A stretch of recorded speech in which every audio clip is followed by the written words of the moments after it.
Hey guys, welcome to my channel. I'm Michelle, the owner of adreamlife.com, and this channel, Surviving Narcissistic Deception. Now, I was trying to figure out what video I would put as like the intro video on the top of my YouTube page, and I said, I'm going to make this video just a video that describes narcissism, right? Because I want to be able to connect with you, and hopefully there's something that I say that reminds you of something in your experience that helps you feel grounded in the reality of your experience. This is the issue with narcissism.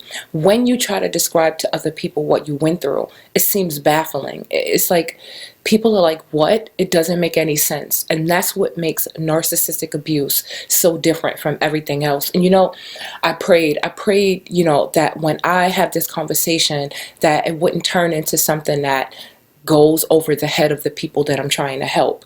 I don't want to sound complicated or like overly educated or like I know so much or like I know everything, because the truth for each individual can be different. It can be separate, and that's okay. But there's one thing that I don't like: when people call other people stupid. Like, I can't believe she's in that relationship. She's dumb. Doesn't she know what he's doing? Or, doesn't he know what kind of person she is? Well, forget it. She's dumb. I'm going to mind my business. There is no one that is that dumb. None of us wake up in the morning and say, you know what? Today, I think I'm going to just go meet me an idiot. I cannot wait to meet someone who manipulates me and cheats me out of days and years of my life. Someone who cheats on me, manipulates, takes my money away from me. Someone who makes me feel like I don't even exist. Yeah, people get up in the morning and this is what they think. No one is dumb. People have been manipulated for years by a deceptive, emotional, spiritual, and psychological con artist. People with MPD.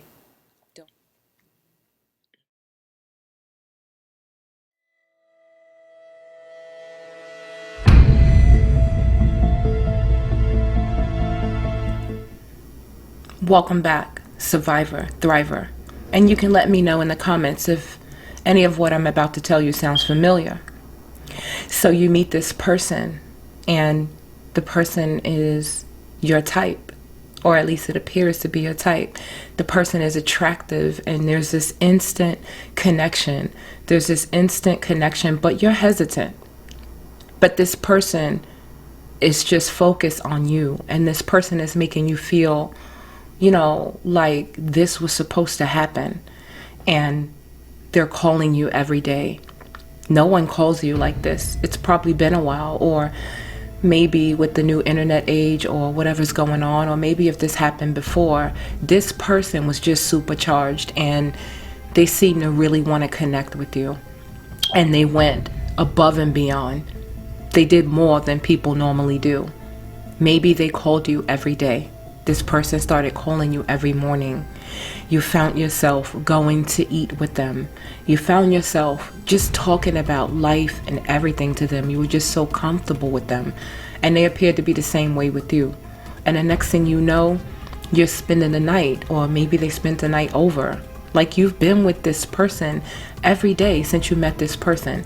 And even if you weren't with the person, you were on the phone with them every day. This person became a part of your life, of your routine. They sort of planted themselves in there, and you didn't mind. You had the space for that. They seemed genuine. And then you start developing feelings for this person, because this person may have even told you that they loved you very early on, and it felt weird, and you might have had a gut feeling, but you ignored it because instinctually for you, you needed what that person was giving. And so this keeps on going. And you're getting closer and closer. You may have been hesitant at first, but now you're starting to show that you want this connection with this person. And you're calling this person now. Now you're checking on them. Now you're trying to see where they are. And suddenly, things change. It's like that person that was so into you, that made you the center of their universe, that called you every day, that knew all of your dreams and goals, this person that you were thinking like, wow, could this be the one? This person may have even said that they were your soulmate. They may have even told you that they knew, they had a feeling that they were going to meet you. You may have asked them, hey, what happened to your last girlfriend, or what happened to your last boyfriend or husband or kid's father, and they may have said something like, it wasn't meant to be. I know this is it, right? And so these are the things that happen before you started to sense that something was off. Maybe the pattern of the phone calls changed. The person, stopped calling when they said that they were going to call, or maybe they did something strange, like after sex they decided that they had to go. It was like abrupt, like you had this great, what you thought was passionate sex, and then that person just had to leave, or they had to take a phone call and they had an emergency. Maybe they didn't call back, but whatever it was, a space or some type of a shift happened and you were able to feel it. That could be one way. Or maybe this sudden love bombing that was happening made you uncomfortable, and you said, you know what, can we just take a break for a couple of days? I feel like we're going kind of fast. And instead of that person saying, yeah, I understand, maybe that person got cold on you. Maybe they started to act different, right? Because there's a couple of ways that this could go with narcissistic behavior. And there's two responses that would happen here. The moment when you try to implement a boundary, maybe you said, look, can we take a couple of, a break, because, I'm enjoying the time that we're having, but, I haven't been keeping up with my work. A lot of stuff fell at the wayside. You're thinking that you have a bond with this person, so it should be fine if you need to take a break. But instead, this person gets cold on you. The person stops calling you. The connection, you can feel the break, the connection, something is happening here. You can't put your fingers on it, but you feel like this person is deliberately giving you a silent treatment because you asked for space. And so either you will recognize that something is wrong here when someone gets upset with you for imposing a boundary to protect yourself, or you'll behave like a codependent, which is what the narcissist wants. Maybe you'll call and start to ask them what's wrong with them, because in your heart and in your spirit and in your mind, you've been bonded. You don't know yet that you're trauma bonded, but you've been bonded, and you're like, listen, I'm here. Can we meet up on Tuesday? And then now this person is telling you that they're not available on Tuesday. And so now you've been kind of like pulled into this scary place, and you're trying to figure out what happened to the person that you were just running around with, like you were going to be married, or like Bonnie and Clyde for the last 3 weeks or 3 months or 6 months. Now this person is showing you something totally different. Okay, and the manipulation heightens from here. If you're codependent, which the narcissist is relying on, and now you want to try to vie for this attention, and you want to fight and get this attention back, this is what the narcissist wants. And so if you found yourself in a relationship where you seem to have been fighting to get back to that first day and it never happened, maybe a series of disturbances occurred, like the narcissist disappearing, like finding out that the narcissist was married or that there was another woman involved, and then the next thing you know, you're caught up in a triangle and you're living on the edge. He or she is telling you, I'm not with that person anymore. And then that person who they said that they're not with, you run into them and they tell you a different story. Or this narcissist is claiming that they're not with, you find out from another person that they saw them together. And the narcissist always has a reason or an excuse why they were with that person, gaslighting you, making you feel stupid for asking these questions. And then you're trying to figure it out, because now you are bonded to this person. Now you are connected to this person, and it seems that this person now does not know what they want to do, and you're trying to fish them back in to help them understand that, remember us, we have a connection. This is what you want to do. This is the resistance that is put up by a codependent person or a toxic empath, right? Someone who doesn't understand that they've just been manipulated. They've just been bamboozled. They've just been wheeled in to the narcissistic realm. And on my channel, I discuss the many manipulative tactics, the many different circumstances that I myself experienced. You're not getting this information from someone who doesn't know. You're getting this information from someone who experienced narcissistic abuse at the highest level. physical. There was a time when I thought that as long as I wasn't being physically abused, that I wasn't being abused. And this is what makes narcissistic abuse so insidious.